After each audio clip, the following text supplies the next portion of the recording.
अस्सलामुअलैकुम। ધોરણ 6 ના વિદ્યાર્થીઓ, આજે આપણે ગુજરાતીમાં રિવિઝન જ્યારે ચાલે છે તો શબ્દો આપ્યા છે, એનો વાક્યમાં પ્રયોગ કરવાનો છે અને એનો અર્થ પણ લખવાનો છે.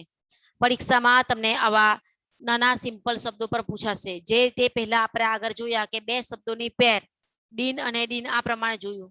ઘણા બધા શબ્દો જોયા છે, ચોર અને ચોર, બરાબર, મંજૂરી અને મજૂરી. આ પ્રમાણે બે શબ્દોની પેર પણ જોઈ છે. એના ઉચ્ચાર સરખા છે પરંતુ અર્થ અલગ છે એવા શબ્દો પણ જોયા આપણે. તો એ બે શબ્દોની પેર જે છે એ બંનેના અર્થો અલગ અલગ થાય છે. એ અર્થ આપણે લખવાના છે અને એનું પર વાક્યમાં પ્રયોગ કરવાનું છે. હવે આવા સિમ્પલ નાના શબ્દો હશે એ વાક્યમાં પ્રયોગ કરો એવા પર પૂછાશે. ઠીક છે, એનો અર્થ પણ લખવાનો છે. અર્થ એટલા માટે લખવાનો છે બેટા કે તમને સમાનાર્થી શબ્દમાં પૂછાય તો પણ કામ લાગે. માની લો કે સાવધ, સાવધ એટલે સાવચેત અથવા તો સમાધાન રીતે ચાલવું. સાવચેત, સાવચેતીથી ચાલવાનું છે. સાવધાન, સાવધાનીપૂર્વક ચાલવાનું છે. તો આવા આપણે જ્યારે આ શબ્દના અર્થ લખીશું તો એ સમાનાર્થી શબ્દ માટે પણ કામ લાગશે. અને જ્યારે આવા શબ્દો પૂછાય કે વાક્યમાં પ્રયોગ કરો 1 માર્ક્સનો હશે અથવા તો અડધો માર્ક્સ પણ હોય. એવા 4 વાક્યો હોય તો 2 માર્ક્સનું હોય, અડધા અડધા માર્ક્સનું હોય તો. અને ફક્ત 2 વાક્ય પૂછાયા હોય તો 2 માર્ક્સના હોય એક એક વાક્યમાં. તો આ પ્રમાણે જ્યારે પૂછાશે તો આપણે બંને રીતે પ્રિપેર રહેવાનું છે. સમાનાર્થી શબ્દ પણ આપણા થઈ જશે, વાક્યમાં પ્રયોગ કરતા પણ તમને આવડી જશે. અને જ્યારે આપણે રૂઢિપ્રયોગો શીખ્યા છે એ પણ એવું જ છે. રૂઢિપ્રયોગ તમને આપી દીધું છે. માની લો કે દિલ દ્રવી ઉઠવું તો ખૂબ જ દુઃખ થવું, બરાબર ને. મહારાજને જોગણ ગામમાં ગરીબી અને ગંદકી જોઈને ખૂબ જ દુઃખ થયું. આ પ્રમાણના રૂઢિપ્રયોગો દરેક પાઠના ચાલી ગયા છે. સરસ તૈયારી કરી નાખજો બેટા, એક્ઝામ માટે, એકમ કસોટી માટે કામ લાગશે. હવે આજે આપણે જોવાના છે શબ્દો, તેના અર્થ લખવાના છે અને વાક્યમાં પ્રયોગ કરવાનો છે. ચાલો તો આપણે પહેલા શબ્દો જોઈએ. સાવધ એટલે સાવચેત. સાવધ એટલે સાવચેત. શબ્દનો અર્થ લખો સાવચેત. હવે એનું વાક્યમાં પ્રયોગ કરવાનો છે. આપણે જોયું હંમેશા કે વાક્યમાં જ્યારે આપણે શબ્દનો પ્રયોગ કરીએ છીએ તો આપણને જે આપેલ શબ્દ છે એ આપેલ શબ્દોનો આપણે વાક્યમાં પ્રયોગ કરવાનો છે. હવે આનો અર્થ લખ્યો છે, અર્થ નથી લખવાનો વાક્યમાં. જ્યારે તમે એને બંધ બેસતું વાક્ય બનાવશો તો એ વાક્યમાં આ જે આપણને આપેલ શબ્દ, સવાલનો જે શબ્દ આપ્યો છે એ લખવાનો છે બેટા. સાવધ એનો અર્થ છે સાવચેત. હવે આપણે એનું વાક્ય બનાવીએ છીએ. સદા અથવા તો હંમેશા સાવધ રહેનાર વ્યક્તિ જીવનમાં સુખી થાય છે. આપણે એવું નહીં કે એક જ વાક્ય, ઘણા બધા વાક્યો બનાવી શકીએ છીએ.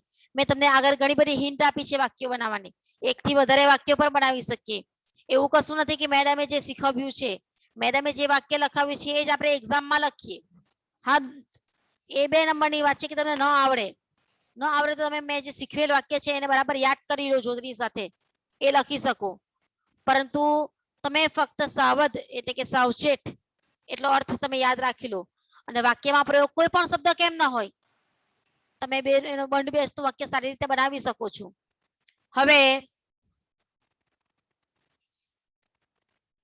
વાક્ય પ્રયોગ કરીએ આપણે. સાવધ એનો અર્થ છે સાવચેત. હંમેશા સાવધ રહેનાર વ્યક્તિ,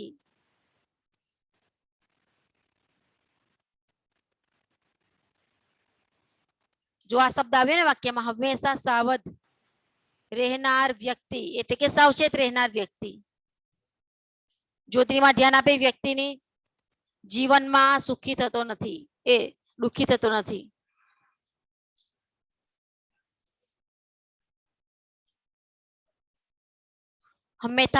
હંમેશા સાવધ રહેનાર વ્યક્તિ જીવનમાં દુઃખી થતો નથી.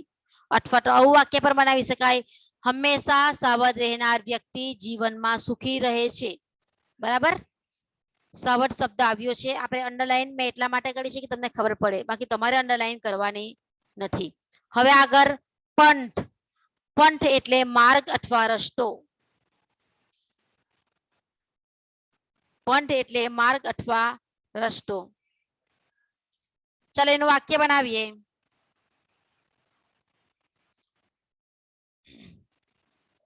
ઉનાળાની ઋતુમાં પંથ કાપવો, ઉનાળાની ઋતુમાં સખત ગરમીમાં પંથ કાપવો ખૂબ મુશ્કેલ છે.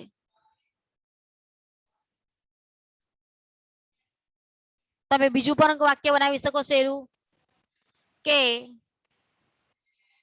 અંકલેશ્વર થી વલસાડ નો જે પંથ છે એ ખૂબ શું છે બેટા, ખૂબ લાંબો છે. પંથ એટલે રસ્તો અથવા માર્ગ. પછી તમે બીજું પણ લખી શકો કે અંકલેશ્વર થી ભરૂચનો રસ્તો અથવા જો પંથ છે એ ખૂબ કાચો છે, બરાબર નથી. પંથ એટલે રસ્તો અથવા માર્ગ. એના અર્થમાં તમે કોઈ પણ વાક્ય બનાવી શકો છો. આગળ દુર્ગમ. દુર્ગમ એટલે મુશ્કેલ. દુર્ગમ એટલે મુશ્કેલ. હવે એનો વાક્ય બનાવીએ. જંગલમાંથી પસાર થતો માર્ગ ઘણો દુર્ગમ હતો. જંગલમાંથી પસાર થનાર માર્ગ.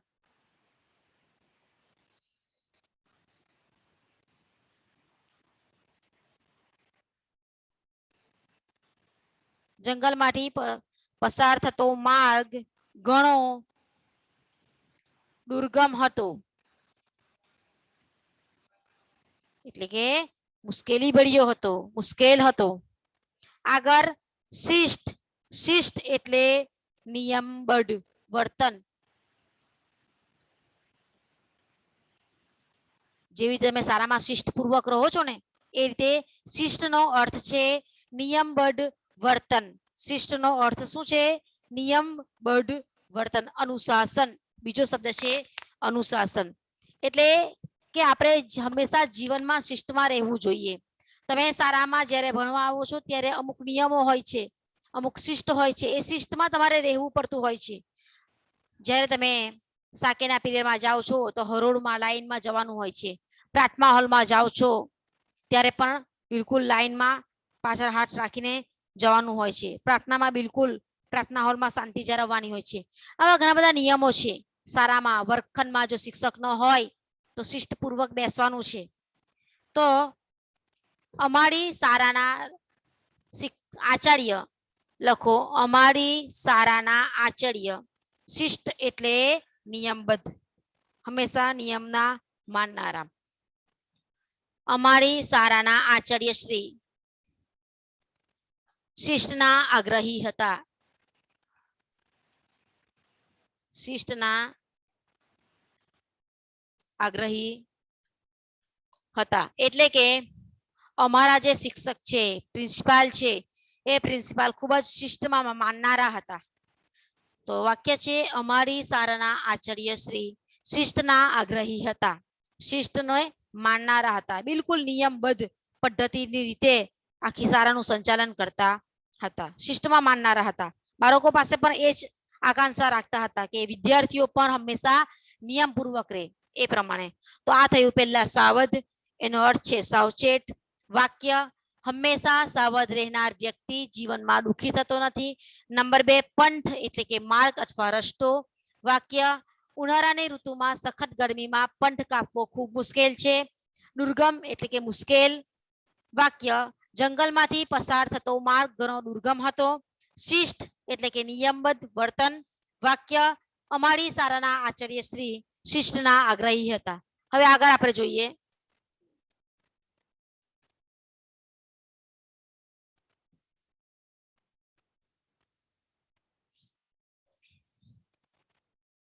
સ્વાર્થ. આગળ નંબર 5 સ્વાર્થ. સ્વાર્થ એટલે શું? પોતાનું હિત. લખો અર્થ પોતાનું હિત. સ્વાર્થ એટલે પોતાનું હિત જ વિચારવું, પોતાના વિશે જ વિચારવું, બીજાના વિશે નહીં વિચારવું. એટલે આપણને 7મા કાવ્યમાં યાદ હોય તો કવિએ કહ્યું છે કે સ્વાર્થ વિના આપણે જીવન જીવવાનું છે. નિસ્વાર્થી બનીને. કેવી રીતે? નિસ્વાર્થી બનીને આપણે જીવન જીવવાનું છે. તો જ આપણે આપણા જીવનમાં આગળ વધીશું. આપણે ક્યારેય પોતાનું નથી વિચારવાનું. પોતાનું હિત તો બધું ઈચ્છતા હોય પણ આપણે હંમેશા બીજા વિશે પણ વિચારવાનું છે. સ્વાર્થ એટલે હંમેશા પોતાના વિશે વિચારો, પોતાનું હિત. લખો વાક્ય મોટા ભાગના લોકો મોટા ભાગના લોકો પોતાના સ્વાર્થનું જ વિચારે છે, પોતાના સ્વાર્થ માટે જ વિચારે છે. હવે આપણે જોઈએ ફક્ત શબ્દ અને તેનો વાક્ય પ્રયોગ. ફક્ત શબ્દો અને તેનો વાક્ય પ્રયોગ.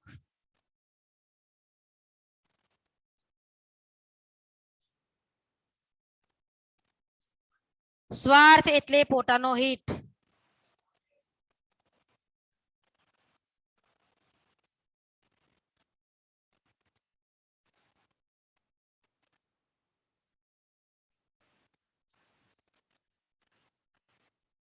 આગળ આપણે જોઈએ ખેતીનું મહત્વ ધરાવતા 5 વાક્યો. લખો આગળ.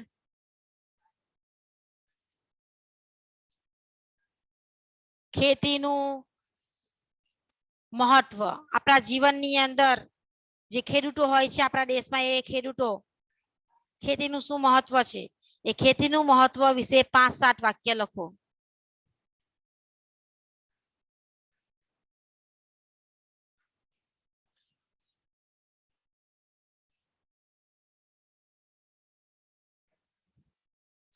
ખેતીનું મહત્વ વિશે 5 થી 7 વાક્યો લખો.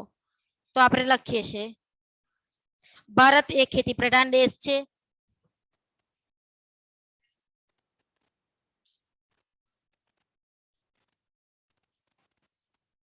પેલું વાક્ય,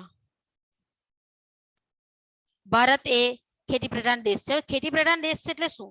એટલે કે આપણા ભારત દેશની અંદર મોટા ભાગના લોકો જે શું કરે છે, ખેતી કરે છે. એમનો વ્યવસાય, એમનો જે ધંધો છે એ ખેતી છે. ખેડૂત લોકો એ ખેતી કરે, મહેનત મજૂરી કરીને પોતાનું ગુજરાન ચલાવે. તેઓ પોતાના જીવન નિર્ભર જે છે એ ખેતીમાંથી ચલાવતા હોય છે. એટલે આપણો ભારત દેશ એવો છે વિશ્વમાં કે જે હમણાં 70% લોકો અહીંયા આપણા ભારત દેશની અંદર ખેતી કરનારા છે. બાકીના જે છે એ નોકરિયાત છે, પોતાનો ધંધો છે, બિઝનેસ છે, અલગ અલગ છે. પરંતુ 70% લોકો જે છે એ આપણા દેશમાં ખેતી ઉપર નિર્ભર છે. હવે જે ખેડૂત લોકો હોય છે એ તો ચોમાસાની અંદર વરસાદની ખૂબ રાહ જોઈને બેઠા હોય છે. તમે જોશો તો અત્યારનું જે હાલનું આપણું ચોમાસું ચાલી રહ્યું છે હાલમાં, એ ચોમાસા દરમિયાન લાગ્યું નથી કે વરસાદ પડ્યો. વરસાદ જ નથી, જેને આપણે કહીએ લીલો સૂકો દુકાળ. તો જો વરસાદ ન પડતો હોય તો ખેડૂતોને સૌથી વધારે નુકસાન કોને થાય છે બેટા? ખેડૂતોને. એટલે ખેડૂતો ઈચ્છતા હોય છે, વરસાદની રાહ જોતા હોય છે, કારણ કે પાણીની તંગી સર્જાય એટલે ખેતરોમાં પાક ન થાય, બધો જ પાક સુકાઈ જાય છે, એટલે ખેડૂતને નુકસાન થાય છે. તો અહીંયા આપણા ભારત દેશની અંદર 70% લોકો જે છે એ ખેતી ઉપર નિર્ભર રહેતા હોય છે, પોતાનું ગુજરાન ખેતી કરીને ચલાવતા હોય છે. તો ખેતીનું શું મહત્વ છે એવા આપણે 5 થી 7 વાક્યો લખવાના છે.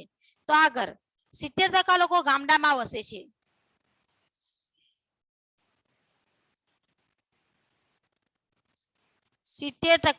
જેટલા લોકો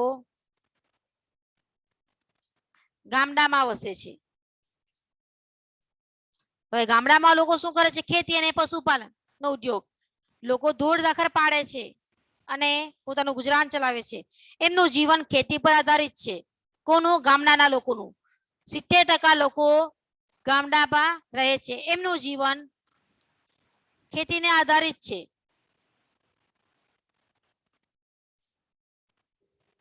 એમનું જીવન ખેતી ઉપર આધારિત છે.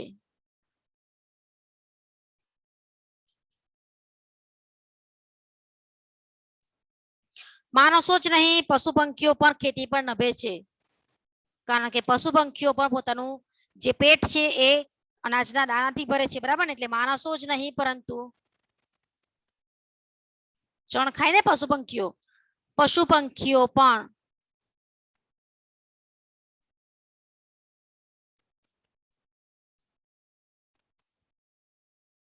ખેતી ઉપર નભે છે.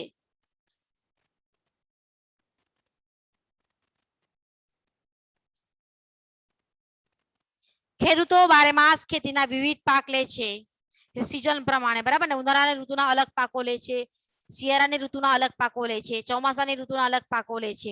એટલે ખેડૂત જે છે એ બારેમાસ ખેતી કરીને પોતાનું ગુજરાન ચલાવતો હોય છે. લખો આગળનું વાક્ય, ખેડૂતો બારેમાસ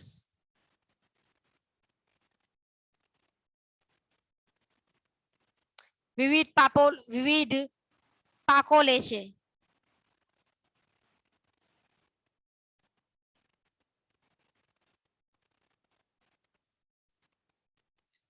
વિવિધ પાક લે છે. વિવિધ એટલે અલગ અલગ પ્રકારના પાક લે છે. ખેતીથી ખેડૂત સમૃદ્ધ બને છે. ખેતીથી ખેડૂત સમૃદ્ધ બને છે એટલે કે પૈસાદાર સુખી સંપન્ન બને છે.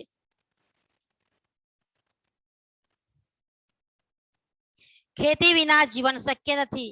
ખેતી જીવનનો આધાર છે. લોકો પેરેગ્રાફ પાડીને ખેતી વિના જીવન શક્ય નથી. ખેતી જીવનનો આધાર છે.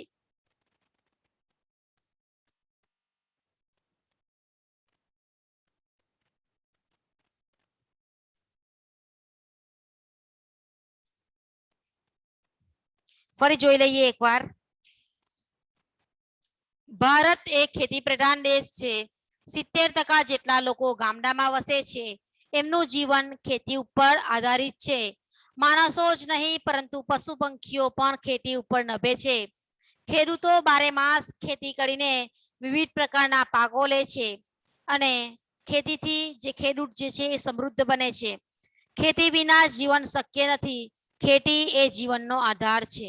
એટલે આપણા ભારત દેશની અંદર 70% લોકો જે ગામડામાં વસતા છે એ ગામડાના લોકો બિચારા ગરીબ હોય છે અને ગરીબ લોકો મહેનત મજૂરી કરીને પોતાનું જીવન એ જે મજૂર વર્ગ છે એ મજૂર વર્ગ પણ જે ખેડૂત ખેતી કરે છે તેને ત્યાં કામ કરીને મજૂરી કરીને પોતાનું ગુજરાન ચલાવતો હોય છે.